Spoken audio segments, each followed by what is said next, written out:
the CD ended was probably part of your problem. So. Okay. You're outputting now, right? Yeah, you're getting the mic on stage, so it's really quiet right now. Yeah.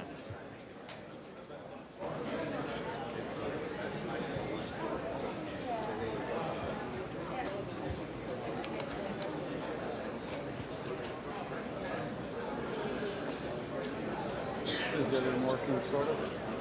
Everyone working sort of? Pretty much everything.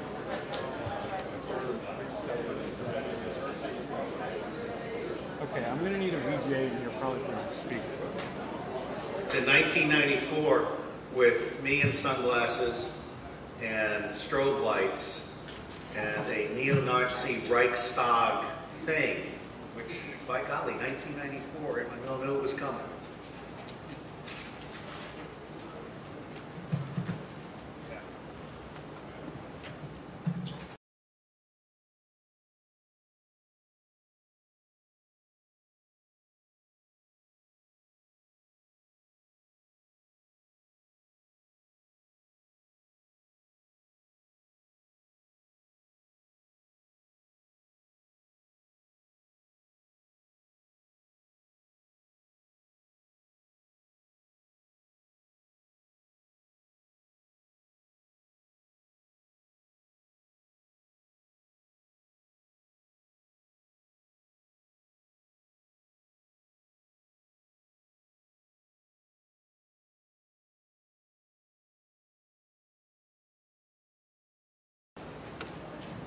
All right, thanks for coming, everybody. I know most of you normally would have gone to bed 2 hours ago, but it's good to see some people up before 5 p.m.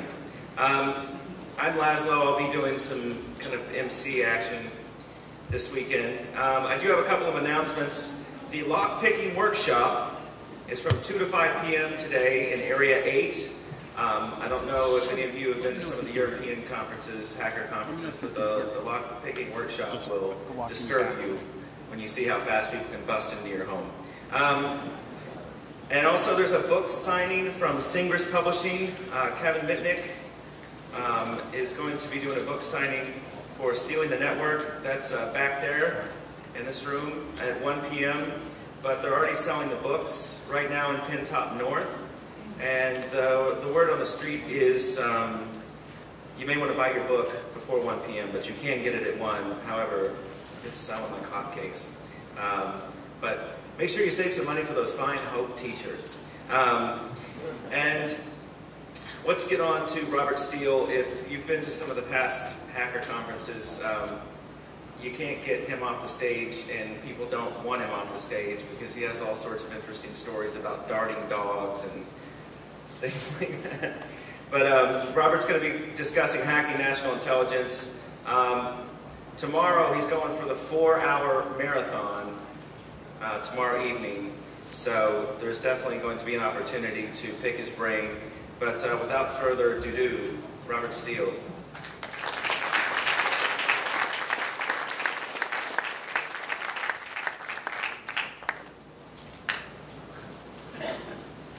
Well, I do own a watch, and I'm very disciplined, and they have stolen 10 minutes of my time, but that's okay. What I'm actually doing, and I congratulate all of you for being awake,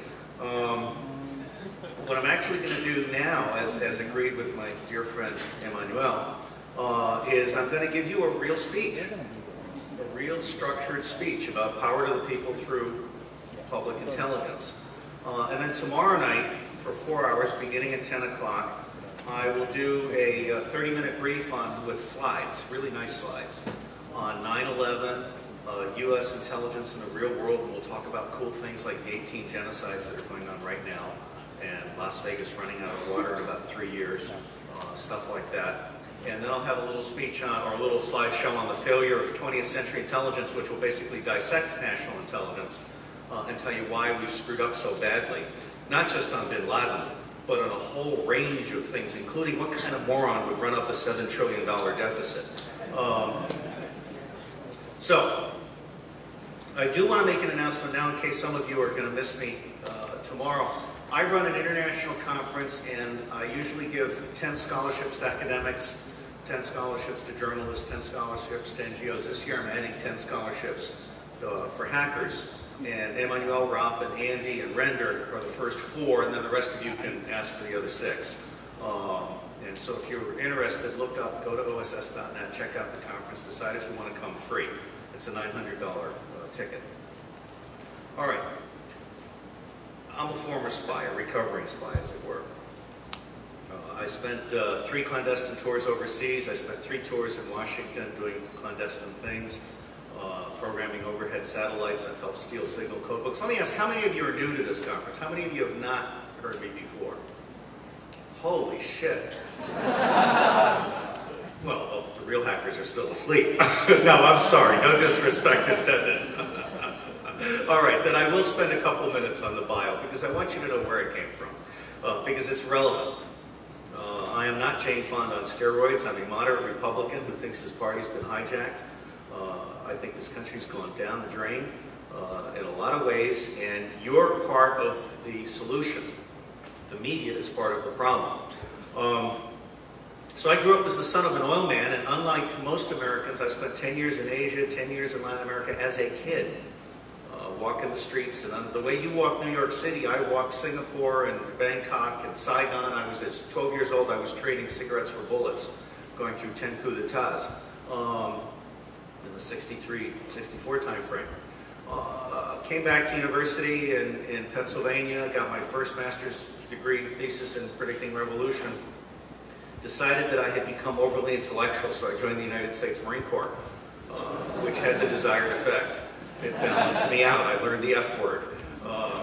And I loved it. I mean, you know, being a Marine Corps infantry officer is a privilege. Being a Marine is a privilege.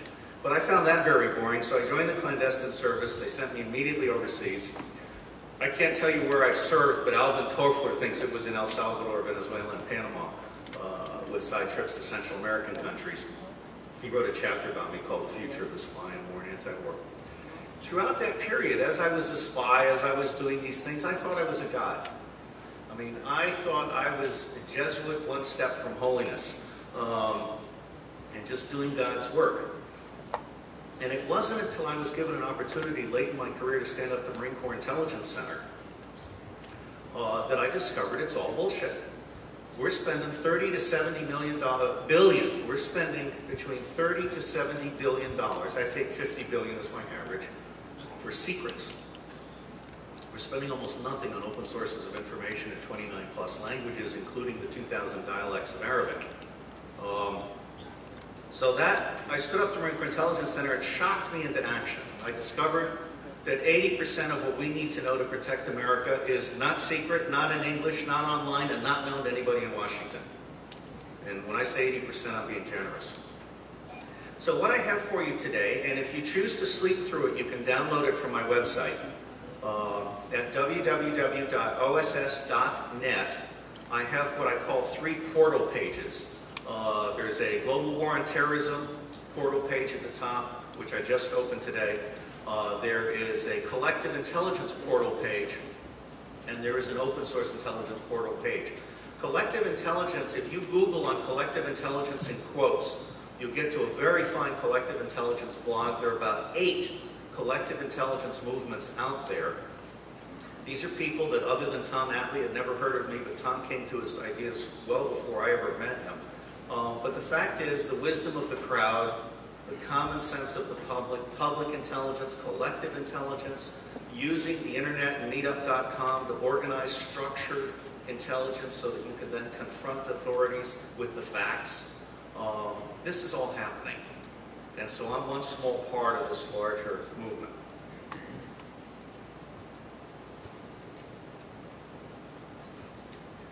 So let's imagine, with all that we know now about the mistakes we've made in Afghanistan, and oh, by the way, Route 9 in Haiti that we invaded 10 years ago still hasn't been built. Okay? The United States goes into a country, trashes it, backs out, and doesn't do anything to help it.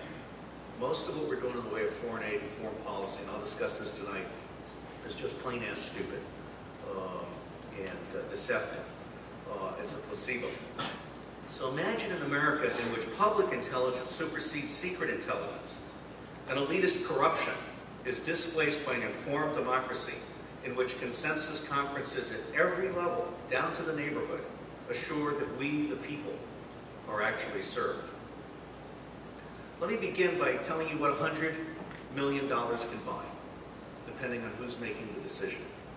If you're part of the military-industrial complex and you're making the decision, you're going to spend that $100 million on a Navy ship of war that will enrich contractors, or you're going to spend it on an Army brigade with all of its tanks and artilleries that will enrich contractors.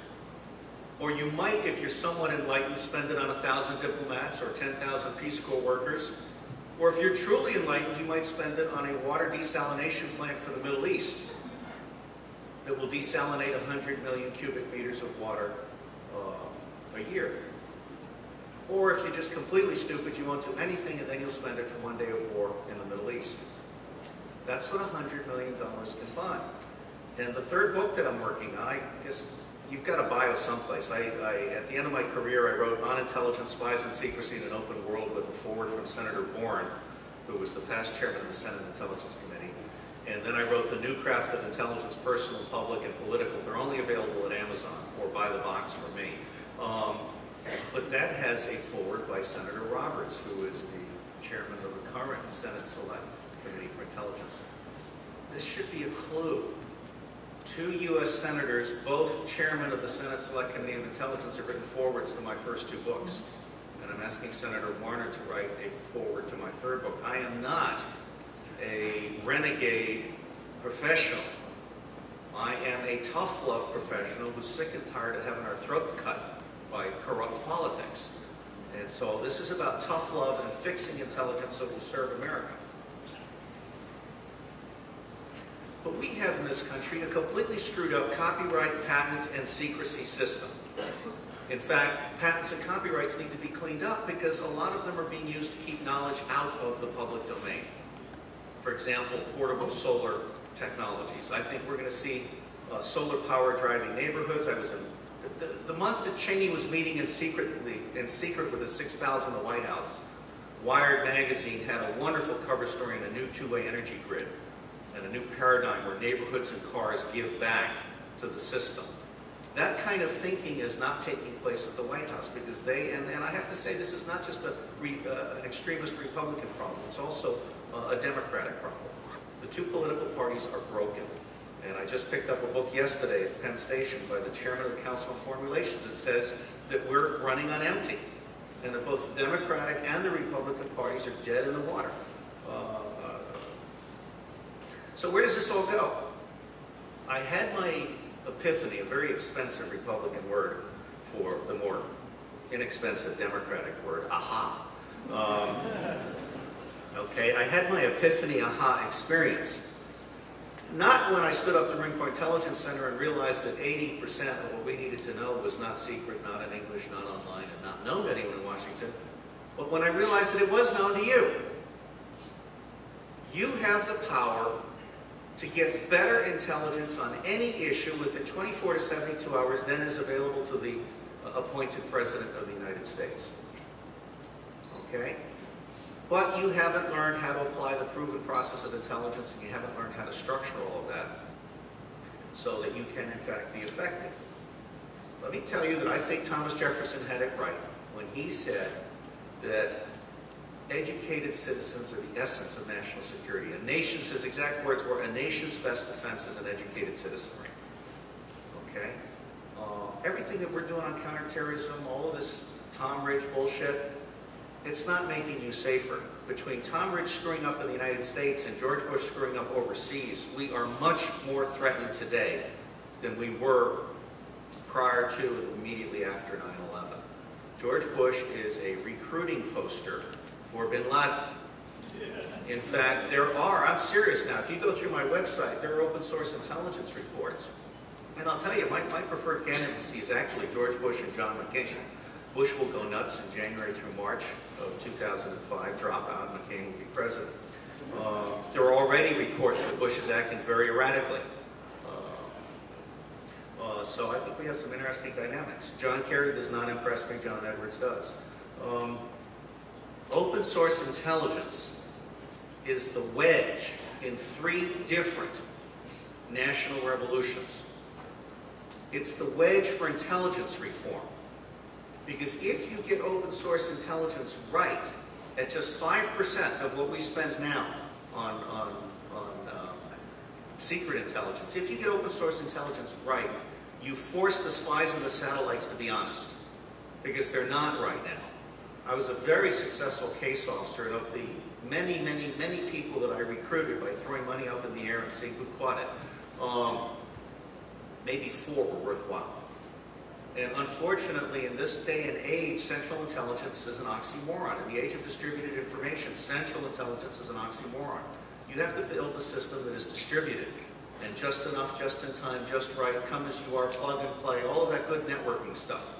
We have an industrial era intelligence system that has bureaucratic mindsets, and I have to say, everyone working for the intelligence community is a good-hearted, well-meaning person who is stuck in a system they can't change. That's why it has to be hit with a 2x4 from outside. But I can increase for between $1.5 billion and $3 billion, I can increase by a factor of no less than 100, and more likely a factor of 1,000 times what America knows about the rest of the world that it needs to know. And I'm not just talking military threats, I'm talking water, energy, disease, crime, trade in women and children, all of these things. We're simply not serious about understanding the rest of the world. I've got a number of lists at Amazon.com, including one on blowback dissent and why people hate America. And if you go through those lists, what you will see is that people don't hate America because it's a source of light and goodness and all this nonsense. They distrust America because America is ignorant. America is flat out stupid about the rest of the world. And I include the White House and Congress, and I specifically include the chairman and members of the Foreign Relations Committee. They're like placeholders, going through the motions. They're not serious about getting out and alerting America of the fact that we are living in an aquarium. And we have been shitting into that aquarium, and on 9/11 the shit reached our nose. Okay? That's the bottom line. There's a whole literature on hamburger virus and corrupt capitalism, immoral capitalism, things like this. So number one, OSINT is a wedge in the intelligence revolution. OSINT is also a wedge in the defense acquisition revolution.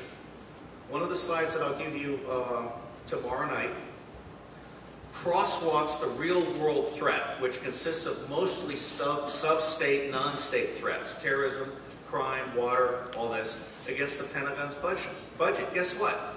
Less than 10% of the taxpayer dollar that is being spent on military equipment, training, organization, less than 10% of that dollar is relevant to the threats that we're facing today.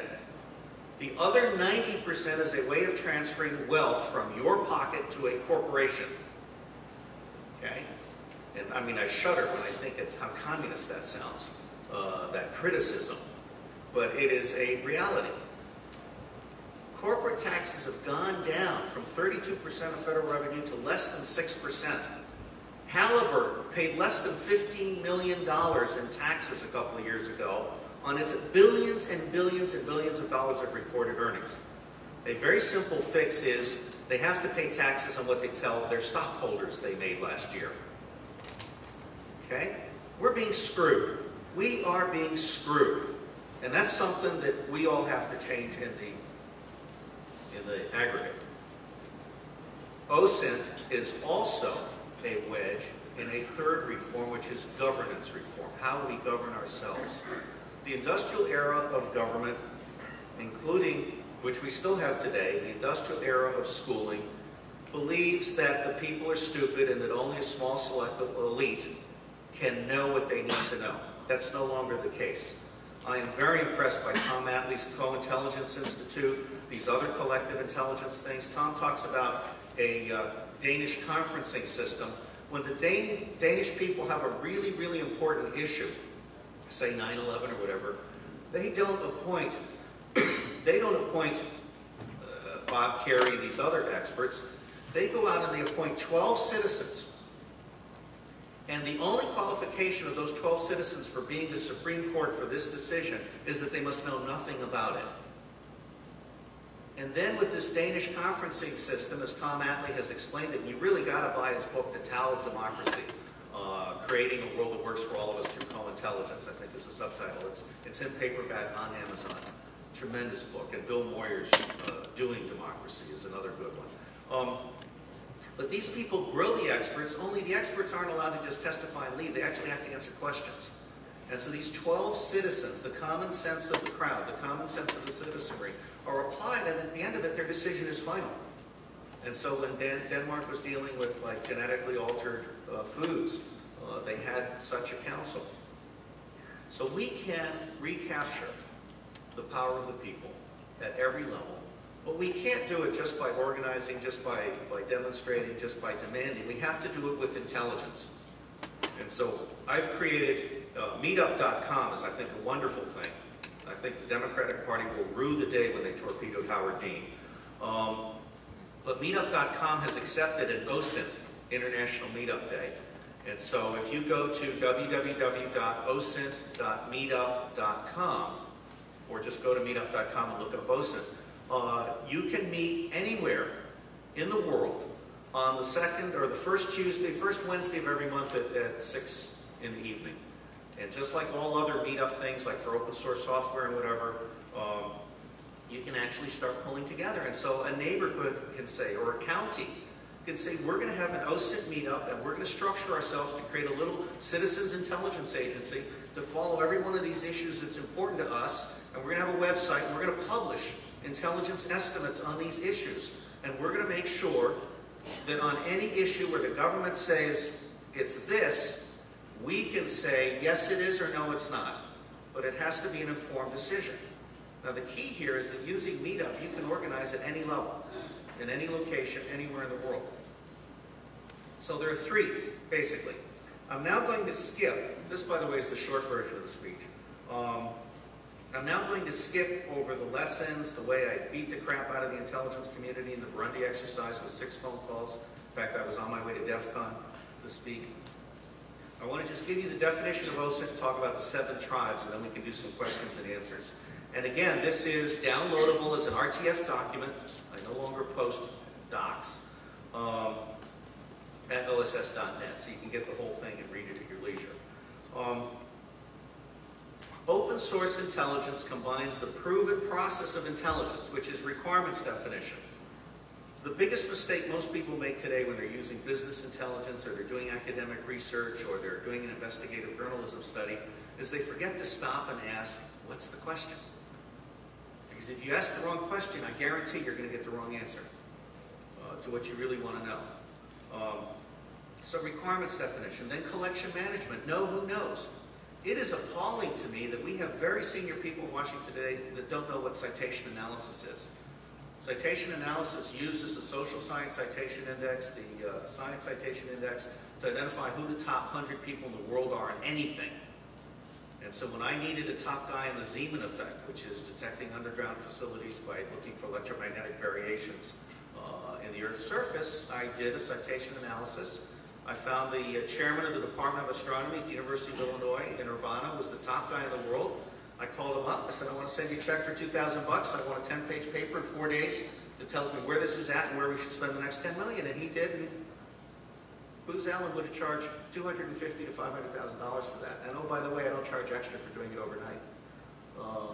This is open source intelligence. You have to know who knows. You have to know how to leverage that. And oh, by the way, if you're stupid enough to insist that everybody be a U.S. citizen eligible for SITK clearances, you're going to continue to be stupid.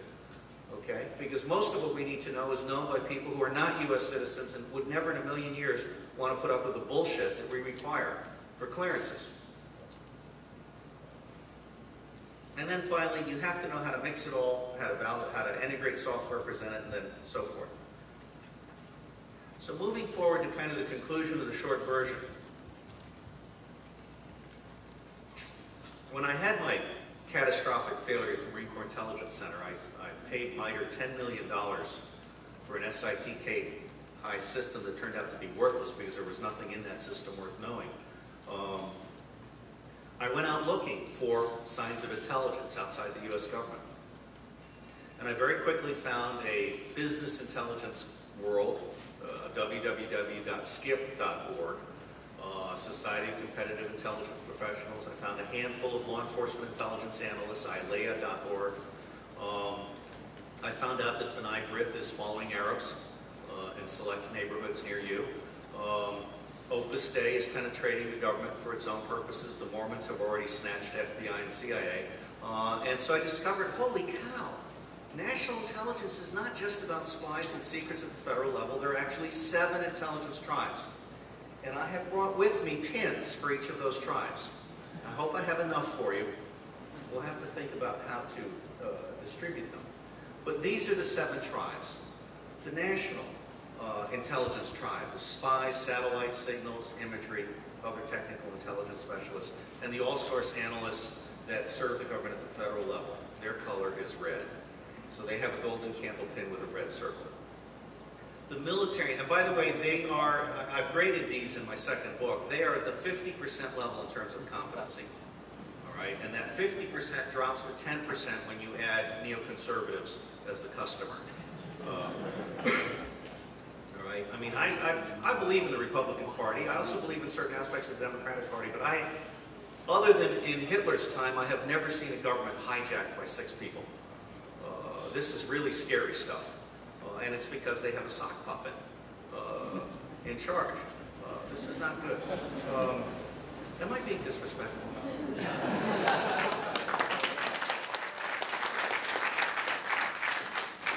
So you have a military intelligence tribe. They're pretty good at targeting. They're pretty good at knocking the shit out of something that won't move for 24 hours. But if it moves, or if it's smaller than, say, a Jeep, then they have a real problem with it. We had to invade Panama, even though we already had 12,000 troops there, and tanks and airplanes and air bases and one of the largest CIA stations in Latin America. We had to invade Panama to get Manuel Noriega. We had to invade Iraq to get Saddam Hussein. And even then, don't let them bullshit you, it was not national intelligence that found Saddam Hussein. It was military reservists doing I-2 link analysis from interrogations on the fly, moving with the troops forward, that nailed down exactly where he was. And then when his guards fled, that was like a red flag. And so then they really scrutinized this, okay? So that was actually very cool stuff. So you have military intelligence, which I give a 40% grade.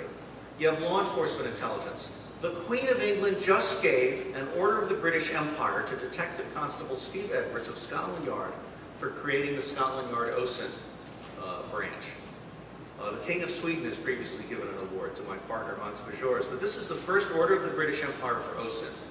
OSINT is putting people in jail. For example, it used to cost £3,000 to run a surveillance team to nail someone down. Now they use credit card checks. And that's kind of gray OSINT, because you're not supposed to be able to have access as a citizen. But my point is that open source intelligence and law enforcement is now leading to preventive policing. And if we were more aggressive about counterintelligence on the people coming into the United States before they ever got on an airplane, if we were more aggressive about counterintelligence on the people that Halliburton and others are hiring to serve us food in our kitchens, some of whom I believe are Bin Laden sympathizers. Basically, the fastest way to penetrate a U.S. base overseas is to get hired by Halliburton as a $2 a day kitchen worker. Okay? Halliburton is not doing background checks on you. All right? This is just plain ass stupid.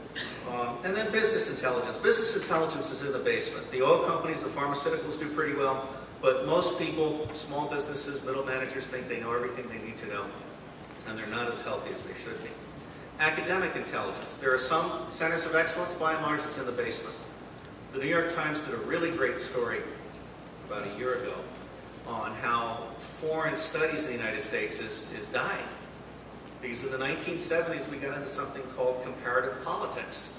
Comparative politics is code for being able to write bullshit articles from your air-conditioned cubicle without ever having to learn a foreign language or go overseas. That's comparative politics. It means statistics. It means, you know, just, it's amazing. I used to go to ISI, the International Studies Association, to recruit. I gave up. We're talking 15,000 bullshit papers that have absolutely nothing to contribute to the real world. But academic intelligence does have some tremendous opportunities. A guy named Bert Little at the University of Texas has virtually eliminated crop insurance fraud in the United States through data mining. and identifying the 7 agents and 27 landowners that were basically anomalous. These two other guys, Pack and Zach, I can't pronounce their names, have identified $50 billion a year in import-export tax fraud. This is $20 rocket engines going overseas and $3,000 toothbrushes coming in. Okay, and by the way, they've also identified all of the 1-pound cans of coffee that weigh 1.5 pounds. Because you can actually do this with commercial open source information. So there's some opportunities there. 6, we have the Ground Truth Tribe, which consists of the United Nations, the NGOs, the non-governmental organizations, and journalists. I don't like most journalists. Most journalists are lazy, uninformed people who have editors and owners that are corrupt. And that certainly includes the mainstream media and the television channels, that all of whom turned down fully funded anti-war infomercials during the period when we were going up to Iraq. The people were not allowed to hear from people who didn't agree with the administration and yet had information. In fact, General Tony Zinni, one of the finest generals in the United States Marine Corps, CENTCOM commander, you may remember, was accused by the White House of treason because he wouldn't agree with the party line. So this tribe I've split in two. The UN gets a, oh by the way, police are black, military's olive drab, business has a gray circle, academic has gold collar, Ground Truth is split between UN blue and orange for watch out. And 7th and finally, we have what I think of as you guys, although if you qualify for any of these other tribes, I hope you'll take another pin because I'm short on the number of pins that I have for citizens. But the Citizen Intelligence Tribe is where I put labor unions, civil societies, individual Lone Ranger citizens, and religions. All of these tribes are going to have to come together to devise 7 standards by which to create a new collective intelligence network. We need data capture standards so that when data is captured by anybody, some of you may remember Snow Crash, where Library of Congress merged with CIA and citizens could do that stuff. That was a great book. But data capture, when you grab data, it needs to have attributes. It needs to know who you are and how trustworthy you are. It needs to know the source bias, all of that. It needs a geospatial reference. So we need to get down to data capture attributes so that any bit of data punched into a handheld phone, which ideally has a picture as well as a geospatial coordinate, is immediately XML, RSS, and whatever new stuff is coming down the road. So that it can all be merged and digested without being fat-fingered. We need data mining standards. We need analytic toolkits. If you're going to Google for something else other than collective intelligence, I recommend analytic tradecraft, in quotes. You'll find Jack Davis's memos on analytic tradecraft. We need to do defensive security and counterintelligence. I mean, we're having our lunch stolen every single day. And usually it's our allies that are stealing our lunch. Germany, Israel, France, and we're simply not willing to blow the whistle on that. We're lazy about defending our own interests. Overt action, we could do much, much more in the way of organizing overt action overseas, as well as at home. By the way, I believe that America does need a domestic intelligence agency, but it needs to be one that relies only on open sources and methods, and that looks at major issues of domestic import, such as Lake Powell going down 200 meters in the past few years. I mean, water is going to be a major American disaster area. Epidemics and plagues are going to be a major American disaster area. And the same bureaucracy that exists for the domestic side of the house, CIA was created because the foreign affairs and national security bureaucracy was ineffective at doing intelligence. The same is true domestically. And so I don't want a domestic intelligence agency for catching spies and traitors, although we need that too. But I want a domestic intelligence agency for actually helping us understand just how quickly our national cesspool is filling up. We have some real issues out there. And then finally, mindsets. If there's one thing I would change, it would be our mindsets.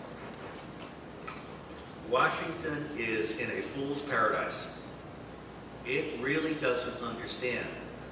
It is so obsessed with profiteering and being reelected and putting one over on the people that it's completely out of touch with reality. And unfortunately, the media are going along. You know, I've never been invited back to Fox News, fair and balanced Fox News, after I appeared one morning and said, there is no global war on terrorism. This was about 2 years ago. And they said, what, you're kidding. I mean, the president said this. I said, excuse me, nothing's changed. There are no additional people working on it. As of 60 days ago, people, the CIA and NSA are still not delivering to the FBI the names of U.S. citizens known to be supporting terrorism when they come up in traffic. Because the worst lawyers in the world go into the intelligence community. And the lawyers that don't know say no. Okay? And so they basically cancel the needed information sharing opportunities that we have to have. Now, there are some obstacles. We have an educational system that focuses on rote learning. We have the manner in which elected officials are elected and compensated. We have the manner in which bureaucratic decisions are not subject to public review. And finally, this is the one you can take on, the inattentiveness of the public. These are the 4 obstacles to democratic reform in America. Now, I would be very glad if you all chose to come from 10 to 2 tomorrow night, or from, actually the 2 lectures are from 10 to 11:30 tomorrow night. And then you can leave if you want. You can also skip the lectures entirely and just go to my website and type in lectures. Or you can go to the OSINT portal page and look for lectures. And I recommend you do this with a high bandwidth line. But I've got about 15 lectures on intelligence and stuff that can help you. All right, in the 20 minutes that remain, roughly, I am at your service in terms of questions and answers. I really don't care what kind of question you want to ask. It doesn't have to do with this topic. Thank you for your attention. What can I tell you?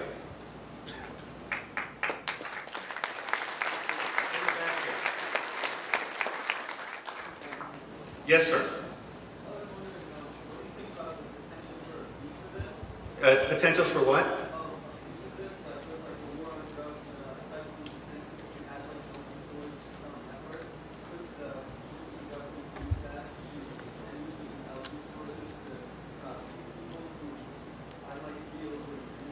He's asking about the potential for government abuse of an open source system. I was one of the guys with Win Schwartau and Peter Black who basically revealed how to take down America in 24 hours back in the early 90s. And I took a lot of heat from the US government for that. I said, bullshit. Don't you think other people already know this? The problem is our own citizens don't. The really cool thing about open sources is that it's subject to peer review. You know, if you look back at the Pentium chip and you look back at Cold Fusion, if those had been secret projects, they'd still be funded. You know, open source is open. I think the future is actually a triad: open spectrum, open source software, and open source intelligence. And so I also see there's going to be a booming business in anonymity and being able to I mean, you should be worried the day they say they want to phase out cash. But I think on balance, open sources empower the public. If you look at how we're trying to go after terrorism today, it's like spitting spitballs. We have a box of straws, and we can only spit spitballs through those straws. And so we got maybe 2,000 people out all over the world spitting spitballs. Okay? Instead of having 2 billion people out there with their eyes and ears open, knowing what to look for and bring it back in. Let me give you another example. I was asked to review the Marine Corps counterterrorism plan, and what they did was triple the guards. I said, excuse me. What you really need to do is go out 50 kilometers from every base, and you need to brief every waitress and every truck driver and every person out there on what you're worried about. And if it's called profiling, I'm sorry. But oh, by the way, there are guys that have married blonde, blue-eyed babes here in town, and they don't realize that they and their kids are basically cover for action when the guy does decide to blow himself up. So we have a whole bunch of issues that are way too complex for this. But the bottom line here is I was asked to take down the NATO headquarters and blow up the USS Roosevelt one day. And I went in, and on my way in, I looked at who saw me. And so a waitress on her cigarette break saw me take pictures of the aircraft carrier, but she was oblivious. She didn't know that was a threatening act. A rent-a-cop saw me filling my tank from a closed gas station right across from the headquarters. You know, and so what you need to do is you need to bring the citizens into this. So this is not these silly ideas of total awareness and all of this. This is about common sense of the crowd. But then when you call what I envision as a state and local intelligence center that is not focused on counterterrorism, it's focused on any problem, natural disaster, emerging plague, we're starting to predict plague outbreaks in illegal immigrant communities 4 days to 4 weeks in advance, based on their over-the-counter purchases at grocery stores, which is where illegal immigrants buy medications. And based on the specific composition of the things that they're buying, we can pretty much narrow down what kind of plague is emerging in that illegal community. All right? There really is no end to the innovation and imagination of the public. And what we have failed to do is bring the public into this transition into the internet era on the intelligence side. So yes, it can be abused, but I think that for every abuse you'll find 10 to 20. Yes, sir, in the white shirt.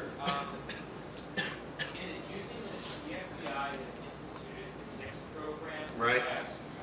And there was an incident a while back in Georgia, I believe, where there was a car full of medical students, and they were overheard by a waitress that they were going to go down the floor, and this is misinterpreted. Oh, well, I remember it very well, but their big, fat, ugly, stupid mouths were right on target. I mean, they should have paid for that bullshit. I mean, what they said, I think, was actionable. You know, my son, Matthew, embarrassed me a few weeks ago. He was having a fight with another kid, and he said something within hearing of the cafeteria monitor, which is what FBI guys do before they graduate. Okay? And he said, I hate this kid, and so I'm going to my happy place and envisioning blowing his legs off with a shotgun. Ouch! Okay, he was suspended, and rightly so. That was just a flat-out stupid thing to say. And I think he understands now that words have meaning, particularly in this networked environment. We have to be serious people. You know, there's still the New Yorker cartoon where the guy says, "Hi, Jack," and is immediately arrested. Now that's a misunderstanding, okay? The bottom line here is that in an age of distributed terror where weapons of mass destruction and anthrax and stuff and all these other things are available, I mean 50 caliber bullets, which are still legally available in the United States, you fire those into a power generator, it's history. Okay, and we only have 2 spares. So I think people have to be accountable for their words. Now, I don't think the FBI is able to provide the security that we need. I think you need state and local, because one of the big problems we have is people will come to the FBI and they'll blow them off. There were 2 separate walk-ins to the FBI, one in Orlando, one in Newark, one several weeks prior to 9/11, one a year prior to 9/11. They said, hey, this 9/11 thing is coming, and there are these terrorists, and the FBI checked the terrorist names and the thing, and they were completely clean, because they were like brand new terrorists, okay? The FBI's mindset was such that it threw both of these people out. This has all been covered in the media, it's on my website. They basically said, well, you know, if we haven't heard of these guys, you're not serious. Okay? This is the problem we have with the bureaucratic mindset. Another question, and then perhaps we'll stop and I'll go offline. Both of you, I'll take each of you. In the back first, and then you, ma'am, is the last word. Go ahead. Okay.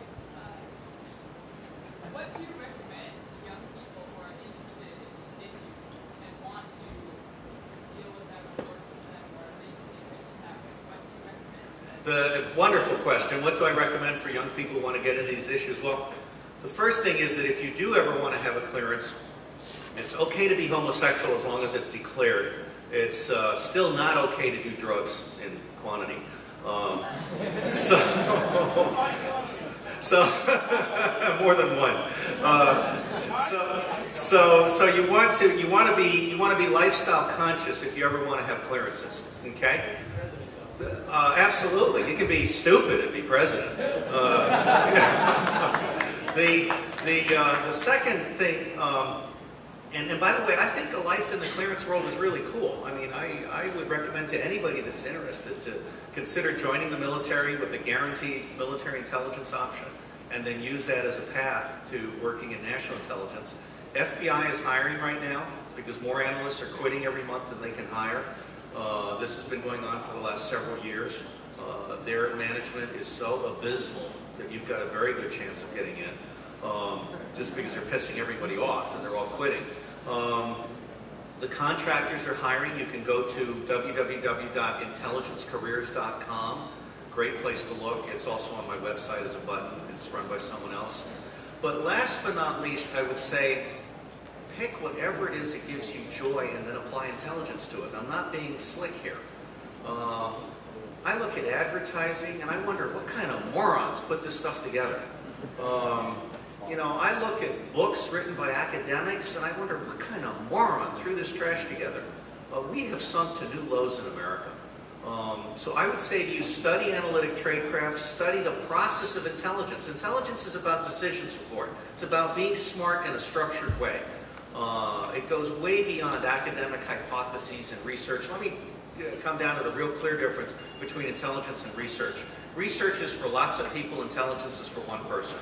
Which is to say, if you're doing a research project that's going to be broadcast or sold many times, or a newspaper or whatever, that's research. If you are setting forth to answer a really important question upon which money or morals or time or lives depend, and you have as your client for the answer one decision maker or one decision-making committee, then that's intelligence. I answer all my emails. Bear, B-E-A-R, @oss.net. Please do not spam me. We're dealing with 35,000 spams a day right now. Someone in Europe took it personally when I was critical of the European intelligence community as well as our own. So don't spam me. Don't waste my time. But if you have a serious question, I will answer it. It's a privilege to be here. You guys ignored me in 1994 when not you new guys, but the old guys ignored me in 1994 when I said I thought there ought to be a hackers critical infrastructure protection site in which you posted all of the deficiencies as you found them. I think it would have dramatically accelerated our cleaning up this monstrosity we call our national critical infrastructure network. Last thought, if anyone wants to spend some time thinking about how to take down New York City between now and tomorrow night, I would be very glad to end with a panel where, you know, we have the guys that take down the water system and the guys that take down the firefighting system and the guys that take down the health system and so forth. So if any of you want to give that some thought, come see me. I think it'd be a nice media event. Okay? Because I will end with one fundamental premise. You cannot protect America through secrecy. You have to protect America through the common sense of the public, and that starts with understanding the threat out in the open. Thank you for your time and attention.